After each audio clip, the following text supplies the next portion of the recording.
Good morning. I'm Jeff Donahue. I am your commissioned lay minister here at the Unitarian Universalist Congregation. And I'm so pleased to see all of you here in church instead of staying home and sunbathing.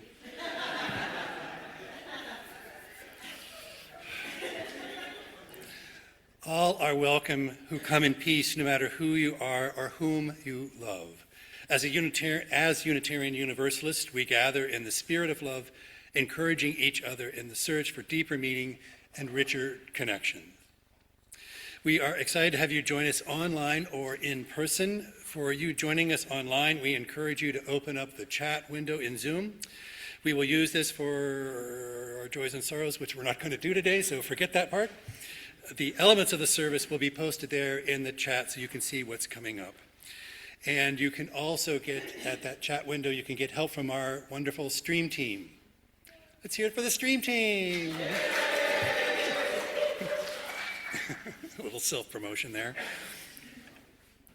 We welcome any newcomers who have joined us this morning and invite you to check out our website at uubinghamton.org, or if you are here in person, to stop by the welcome table right outside in the fireside lobby for more information about our congregation. And I direct you to all of the inserts that are in your order of service, lots of announcements in there. And I have one additional one. The plant babies are available for adoption after the service in the social hall. They're almost as cute as puppies. Donations from $1 to $5 go towards caregiving of the plants. Now, many of you know that this morning's service was to be by Reverend Joe Von Roo, and I suspect there's a fair number of you who have figured out that I am not Joe Von Roo. Unfortunately, there was a tragic death in her congregation at May Memorial in Syracuse, and she has chosen to be with her congregation this morning. She will be back here in person in late May 22, 24, something like that. May 24th, thank you all. So what's happening today is the worship committee has taken a service that Reverend Erica Hewitt, who works for the UUA, the Unitarian Universalist Association, we have adapted it, and that's what you're about to experience. This worship service tells 8 stories from our Unitarian, Universalist, and UU histories. Story about how ordinary people showed up in very different ways and in particular contexts to side with love and show up for justice. So there's no sermon. This worship service is told through a host of readers who you will meet very soon. Out of consideration for parents of young children, we want you to know that the service mentions slavery, violence, and reproductive justice. And now at this point, I invite you to share a gesture of peace and faith here with your fellow people here.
In your order of service, there will be lots of different responsive readings for all of you this morning, so you can check it out there, or we'll have it up on the screen in the form of some slides for you.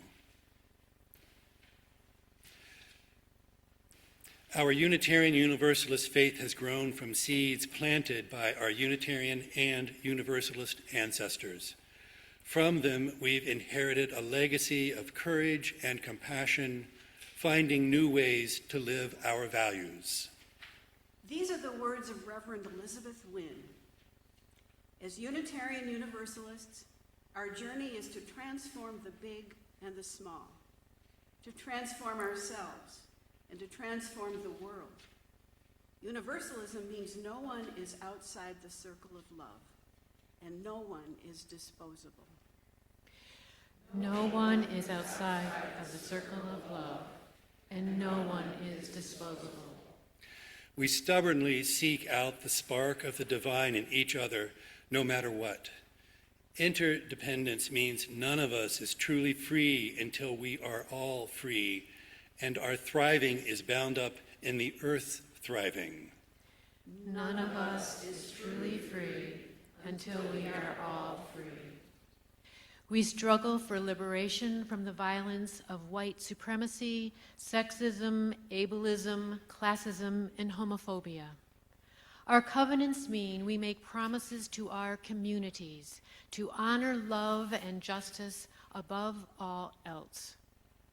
We make promises to honor love and justice above all else.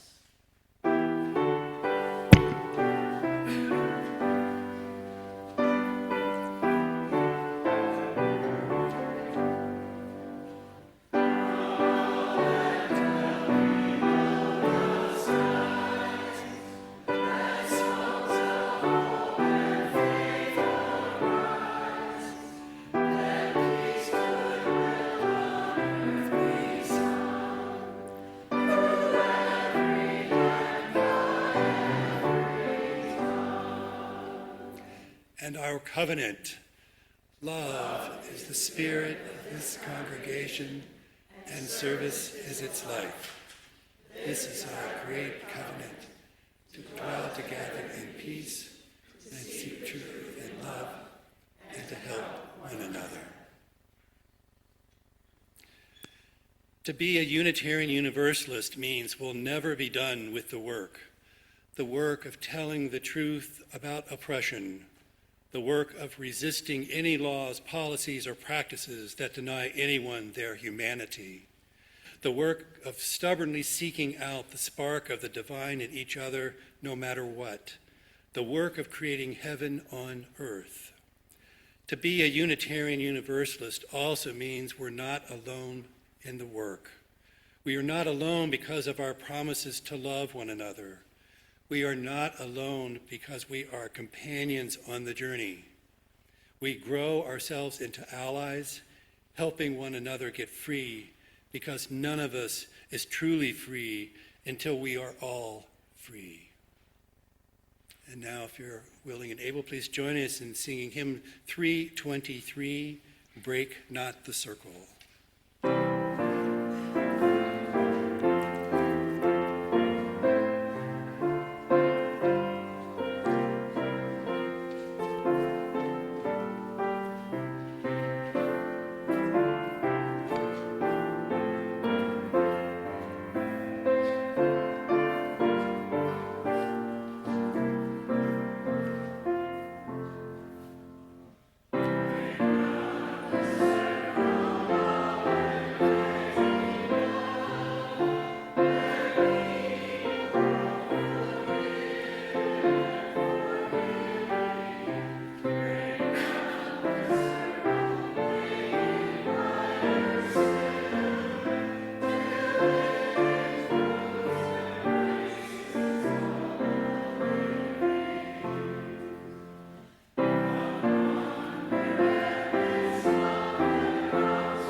To begin our first story, let's remember one of our beliefs.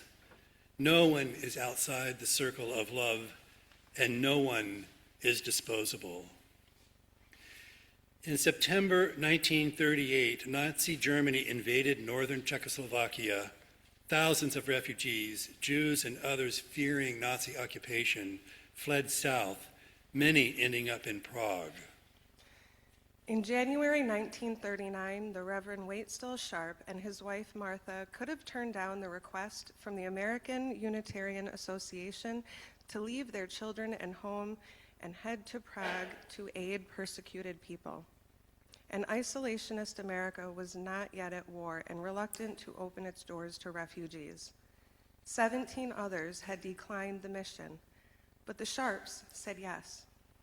Just weeks after their arrival in Czechoslovakia, the couple watched Hitler's troops march into Prague. They were shadowed by Gestapo agents. Their offices were ransacked, and they had to burn files to protect refugees. The young couple narrowly escaped arrest by returning home in August. A year later, the Sharps returned to a second mission. They secured a trainload of condensed milk in great demand to feed refugee babies in southern France. Working with various aid networks, the Sharps rescued an estimated 125 people, Jews, political dissidents, and others under threat as fascist armies spread across Europe. They also helped get food and other assistance to hundreds more in urgent need. We begin our second story by remembering another one of our beliefs. We make promises to honor, love, and justice above all else. By the mid-1940s, the strength of Nazi Germany had grown, taking severe tolls on human life throughout Europe. Not enough was being done to assist the thousands of people attempting to flee the danger of Nazi occupation. Inspired by Reverend Waitstill and Martha Sharp's courageous mission, the Unitarian Service Committee was established in 1940 to continue humanitarian service. Its commissioner was Reverend Charles Rind Joy. Lisbon was the only open port in Europe, and millions of refugees were pouring in. From his headquarters in Lisbon, Reverend Joy oversaw a secret network of couriers and agents, helping to provide travel documents that would allow those refugees to escape to freedom. But the Unitarian Service Committee was an unknown organization. That put them at a disadvantage. Establishing trust across barriers of language, nationality, and faith could mean life instead of death. Joy needed an official symbol for the papers issued by the Service Committee. He wrote, "When a document may keep a man out of jail, give him standing with governments and police, it is important that it look important." He asked Hans Deutsch, an Austrian refugee artist, to create one. The result was essentially the flaming chalice as we know it now, and like our faith itself, the flaming chalice symbol has evolved over time. The chalice is a two-dimensional drawing, eventually transformed into the object used in worship, thanks to our religious exploration programs. Curricula in the late 70s encouraged the children to make chalices in different media. Eventually, those chalices morphed into objects that could be lit. The first documented uses of chalices in the main sanctuary are from Sundays on which the children and youth led worship and demonstrated their practice to the adult congregation. And now the children may go to their classes and the rest of us may sing them out.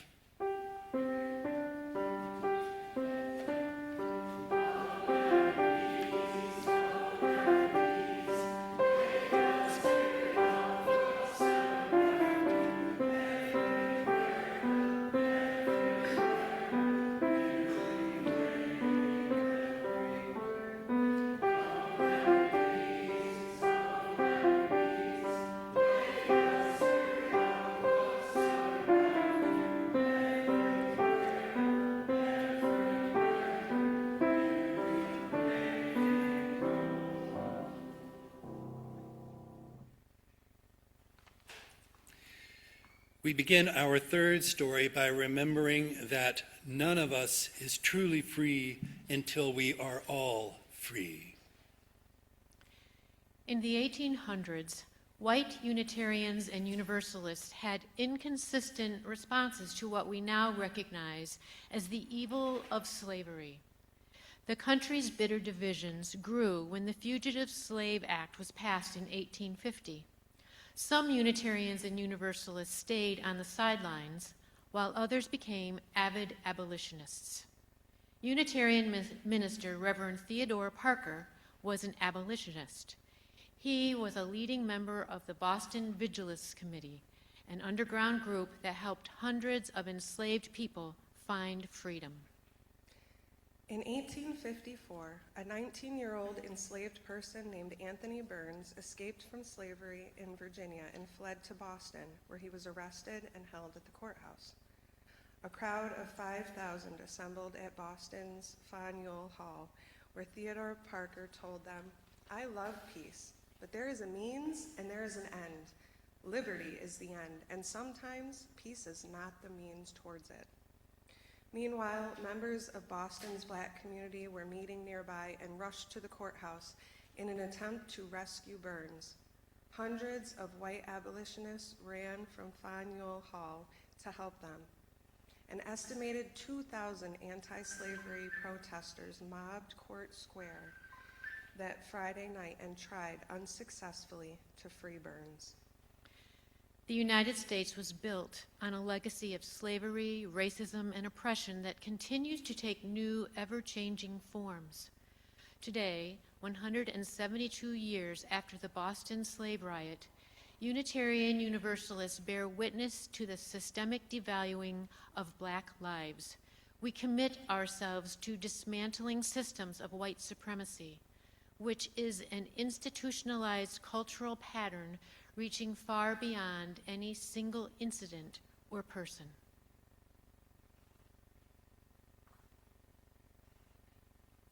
As our service continues, we will respond to some stories by singing, and each time we'll change the pronouns in "there is a love" to remind us how our love is directed within, among, and beyond ourselves.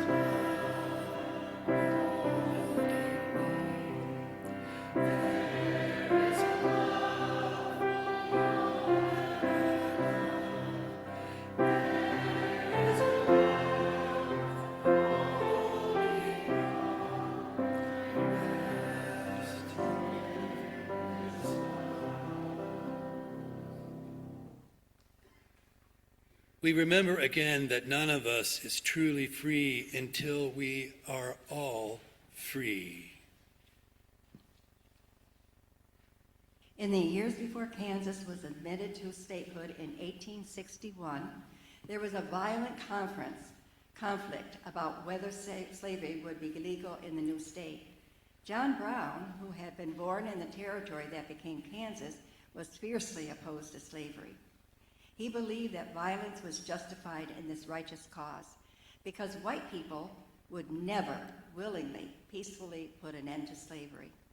In 1857 and again in 1859, John Brown came to Boston to seek financial support from local abolitionists. His strongest and richest supporters came to be known as the Secret Six.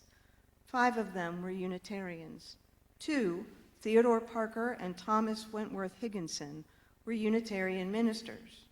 The Secret Six helped fund and supply John Brown's 1859 raid on the Federal Armory at Harper's Ferry. In the words of Reverend Carl Gregg, we can today see the ways in which the Secret Six were naive in supporting John Brown's raid at Harper's Ferry. At the same time, the Secret Six did risk their comfort and privilege to support Brown's armed insurrection because they had come to believe that nonviolent legislative means of ending slavery had no chance of succeeding. The historical consensus is that Brown's raid, even though it failed, did catalyze the movement towards civil war. Dismantling oppression is not easy. The systems of white supremacy, sexism, ableism, classism, and homophobia don't want to be changed. They're powerful. They fight back when we attempt to find another way.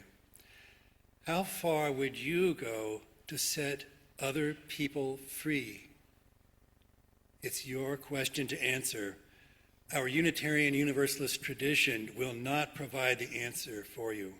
Instead, Unitarian Universalism asks us to engage your free and responsible search for truth, for meaning, and for justice as we hold the tension between the world as it is and as we wish it to be.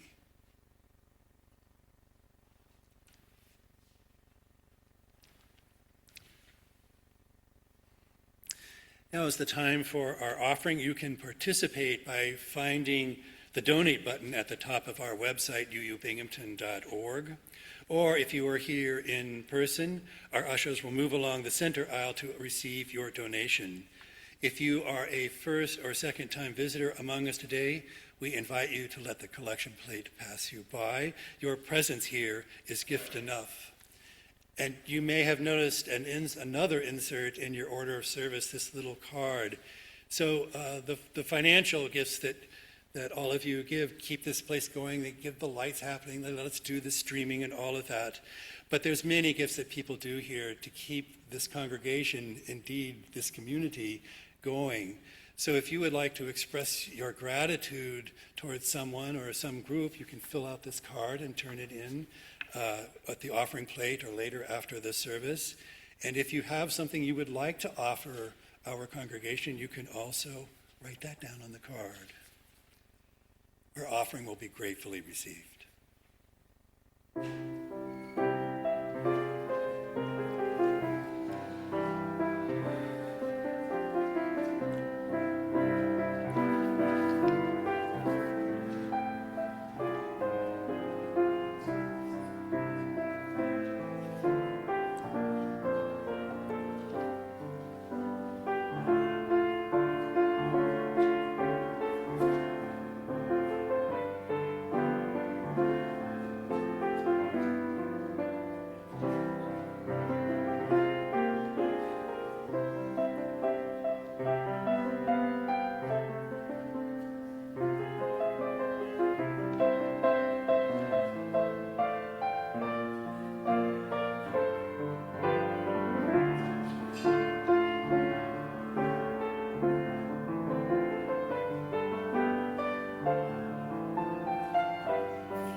Some of our stories of Unitarian and Universalist justice makers are about how injustice, the diminishment of a person's dignity, inherent worth, and autonomy, impact our most personal choices. We begin our next story by remembering that we make promises to honor, love, and justice above all else. Unitarian Universalists believe that freedom includes the right to make decisions about our own bodies. We believe that people who can get pregnant always have the right to make decisions about their own reproductive health. In 1879, the state of Connecticut banned the sale and use of birth control. Under this law, which stood for over 80 years, a woman in Connecticut could not legally purchase any form of birth control. In 1961, Estelle Griswold put Connecticut's ban on birth control to the test by opening a birth control clinic in New Haven. This simple act of civil disobedience resulted in the police shutting down the clinic and arresting Estelle Griswold. Deborah Weiner, a UU religious educator, recalls, My mother was one of the founders of the Unitarian Society of New Haven. She, along with a group of activist Unitarian women, were leaders with Planned Parenthood of New Haven. During the time the clinic was closed, the board was determined to continue dispensing birth control. They set up in our basement with the windows cardboarded, typewriters set up, boxes of diaphragms and gel and birth control pills everywhere. I was warned not to tell anyone what was going on. I was told that it could result in my mom getting arrested, so I kept quiet, and the operation continued. When the Griswold versus Connecticut ruling came down from the Supreme Court in 1965, there was a huge celebration in New Haven. My mother and her friends, who were almost all Unitarian Universalists, were heroes because they carried on, even when the police tried to stop birth control from being available. Our bodies are sacred. No matter how many bodies bear scars from misogyny encoded into law, from violence, from lack of access to medical care, women's bodies are sacred, and so are the choices offered by reproductive freedom.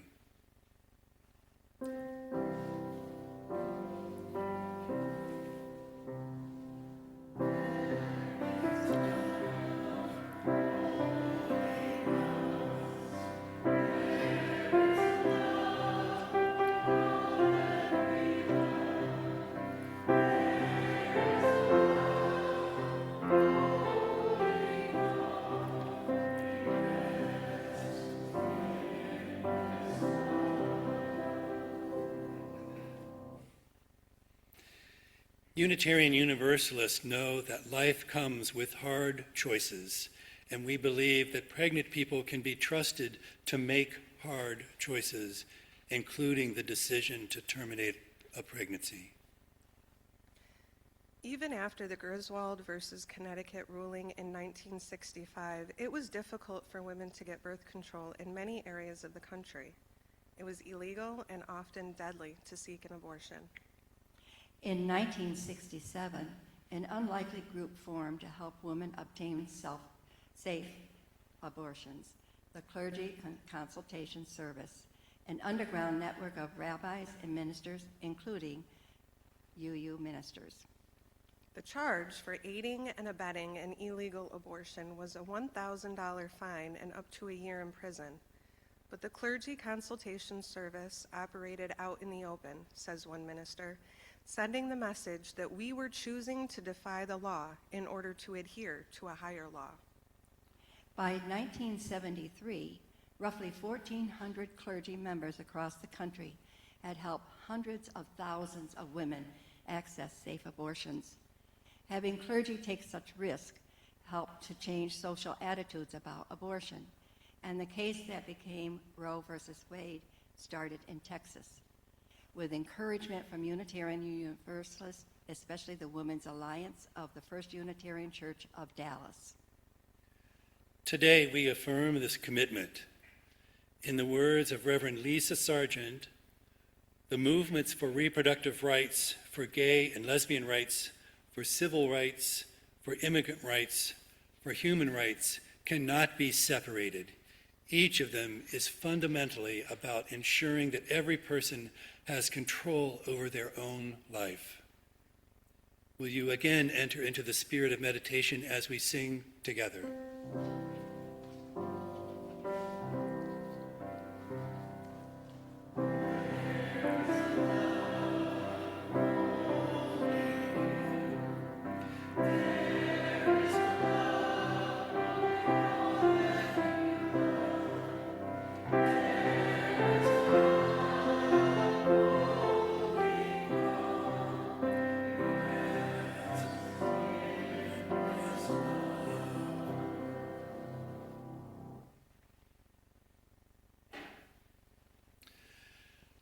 Our seventh story shows us again that no one is outside of the circle of love and no one is disposable.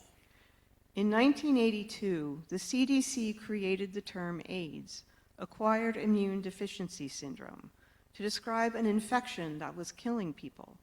As the AIDS epidemic grew to claim the lives of tens of thousands each year, it became clear that AIDS was moving with particular vengeance through the gay community. The response from both secular and religious voices was silence or outright condemnation. Many churches refused to hold funerals for gay men, and their own families would turn away from them. Unitarian Universalist ministers were among the few clergy who entered the pastoral breach, grieving with and tending to the dying.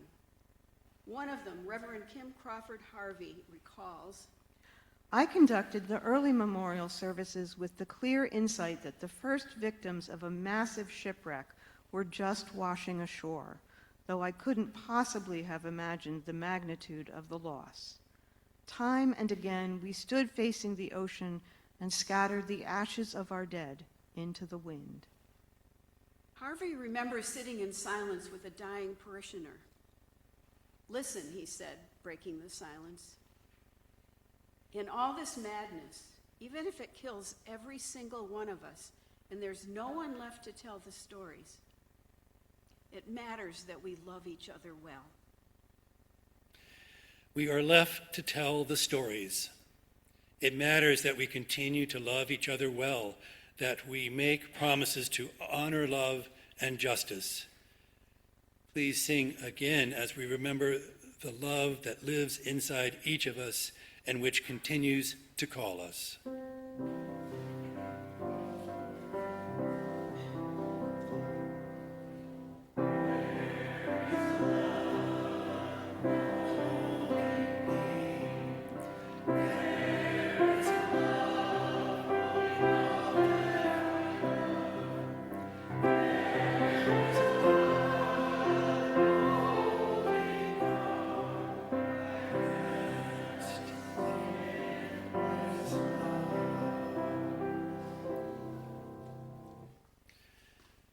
In our final story today, we recognize yet again that none of us is truly free until we are all free.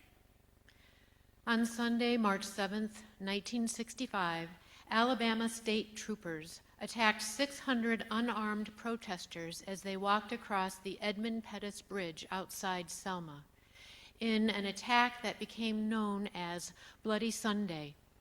The following day, Reverend Dr. Martin Luther King Jr. called on clergy across the nation to come to Selma to witness the brutality and to bring national attention to the violence and injustice there.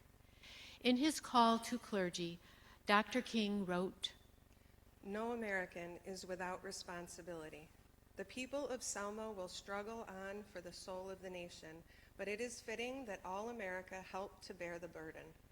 I call, therefore, on clergy of all faiths, representative of every part of the country, to join me for a minister's march. In this way, all America will testify to the fact that the struggle in Selma is for the survival of democracy everywhere in our land. The struggle for the survival of democracy continues today. In January, Immigration and Customs Enforcement, better known by their acronym ICE, came in force to Minneapolis and St. Paul to conduct sweeping raids on Somali Americans and others. They have terrorized the Twin Cities. When faced with nonviolent protesters and observers, they've responded with pepper spray, tear gas, and bullets. Renee Good, a beloved community member and mother, was murdered by ICE agents as she followed directions to leave an area where ICE were operating. In response to the escalating violence, faith leaders have once again been called to witness. In 1965, clergy responded to Dr. King's call. Today, clergy are again responding to the call. UU ministers and other religious leaders from across the country have come to Minneapolis to bear witness to the ongoing injustice. As Side with Love writes, Our faith calls us to affirm the inherent worth and dignity of every person, to side with love, and to work for justice. We go to Minneapolis because when our neighbors are under siege, when mothers are dying from fear in their own homes, living our principles demands we show up. We go to bear witness, to use our bodies and our covenant to say, not here, not in our name. Not all of us can go to the latest protest to witness, but our response to all injustice must be as a community, not as individuals. No one of us is powerful enough to fight the oppressions we are experiencing, but together we can respond powerfully, some of us witnessing in person, others supporting at a distance, and all of us answering the call.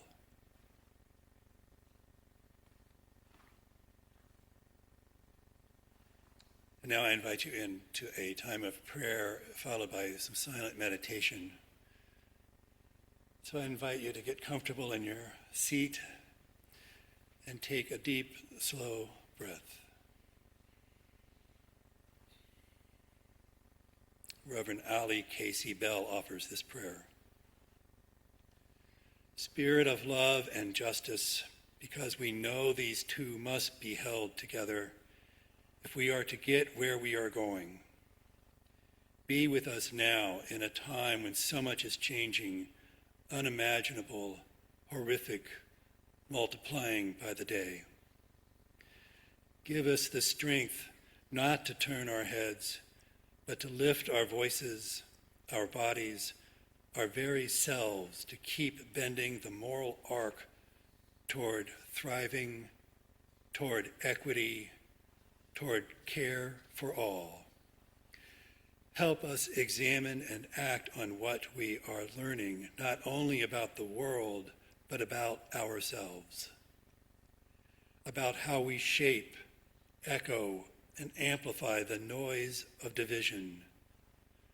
Turn our voices, turn our habits, turn our silence until what once divided us becomes a song of resistance. Settle us out of our minds and into our hearts, so we may release whatever keeps us disconnected from one another. We cry out, how long? And we answer back, now, and in the past, and into the future, because justice does not take a break from tyranny. Fascism cannot change the face of compassion. Equity will not surrender to the false comfort of the inequitable. Let us remember that hope has feathers, that it takes wing not because it is naive, but because it is present, active, alive. And let us rest not in complacency, but in truth. We are survivors, we are thrivers, and we will not stop until our work is done. Amen. Ashe. Blessed be.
And now I invite you to join everyone in singing hymn number 1026, that's in the little teal hymnal, If Every Woman in the World.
We have more reading for you to do.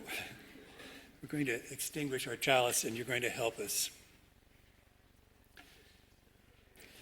We ask that you help with our chalice extinguishing this morning by reading the unison response in the insert and on our slides. These are again the words of Reverend Elizabeth Wynne. Unitarian Universalism is for those who have seen the arc bend toward justice and those who doubt it will ever bend, but know we must organize as if our life depends on it anyway.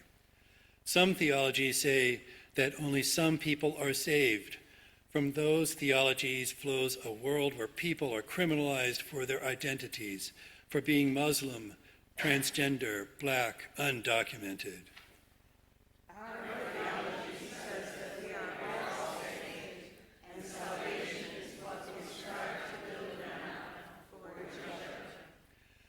So we resist any laws, policies, or practices that deny anyone their humanity.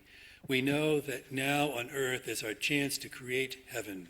We know that love crosses borders and prison walls, lives in queer families and disability justice organizers, thrives among trans young people and working class elders.